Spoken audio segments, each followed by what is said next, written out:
Bom, nós temos aqui dois guias para nos ajudar a sair desse debate que é extremamente passional no Brasil, mas um são as melhores práticas internacionais, né? E o outro, a inteligência universitária. O Brasil precisa trazer a experiência do mundo, que tem êxito, e trazer a inteligência técnica para fazer, e há uma inteligência técnica na Receita Federal Brasileira, com quem eu me relaciono muito bem. Daí saem algumas obviedades. Se você pegar a comparação do sistema tributário brasileiro, aqui uma dona de casa, ao fazer uma ligação num pré-pago de celular, está pagando ao redor de 40% de carga tributária sem nem adquirir a consciência de que está sendo onerada nisso, que é a tributação indireta do consumo, completamente fora dos padrões. E no mundo, a tributação sobre patrimônio e renda é que tende a ser progressiva. Vamos tomar clareza. Se a gente fizer um tributo sobre grandes patrimônios acima de 20 milhões de reais, arrecadando só meio ponto percentual a um ponto percentual, a trava do IOF na fuga de capitais daria na mesma coisa. Não haverá fuga de capitais, isso acontece no mundo inteiro.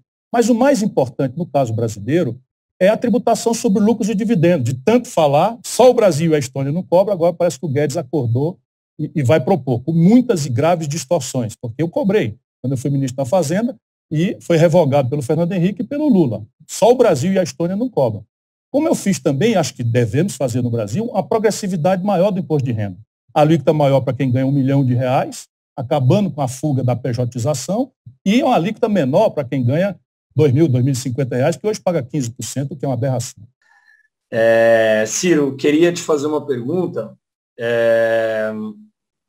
Aproveitando o nosso papo, aproveitando que eu represento os estudantes com o Ciro Campinas, eu queria te perguntar, na viabilização do diálogo entre a nossa classe universitária e o homem da classe média, como a gente consegue viabilizar esse diálogo com essas pessoas que estão tão suscetíveis às fake news?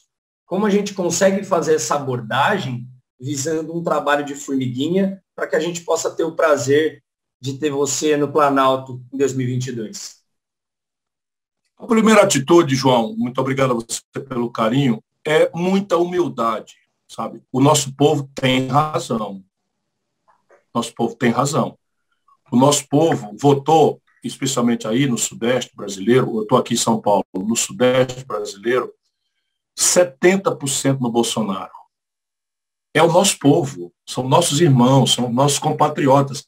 70% quer dizer que a população pobre e a classe média votaram em massa no Bolsonaro. Se a gente não parar com muita humildade para pensar por que 70% do povo, que deu 2 vitórias ao Fernando Henrique, 2 vitórias ao Lula, 2 vitórias à Dilma, são 6 vitórias para o mesmo discurso. PSDB, PT, varia um pouco na nuance, mas é rigorosamente a mesma matriz, como eu tentei demonstrar. Câmbio flutuante, Estado primário, meta de inflação, política social compensatória, enfim, e essa coisa, enfim. As pessoas são diferentes, mas o modelo e a governança política. Valdemar Costa Neto, Roberto Jefferson,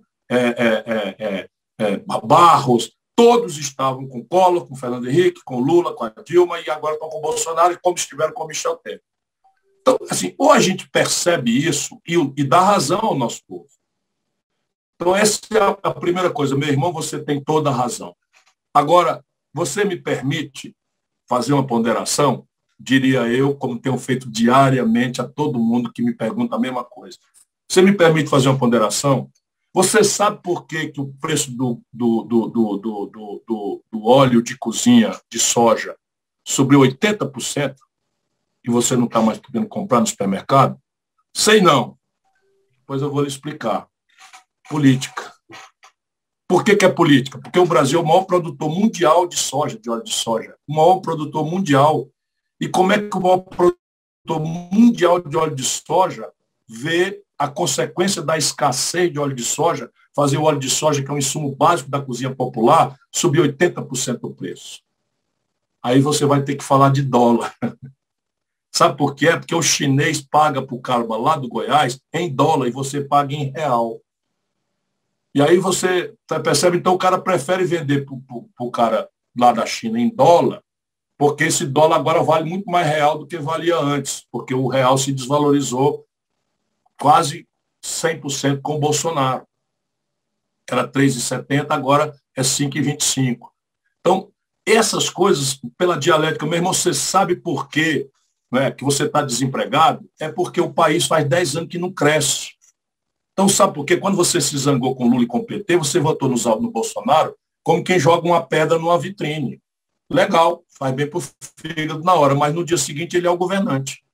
Então, por favor, agora, porque está com raiva do Bolsonaro, vai votar no Lula de volta? Espera um pouquinho, vamos abrir a cabeça, vamos discutir, vamos prestar atenção nos assuntos e dando exemplo.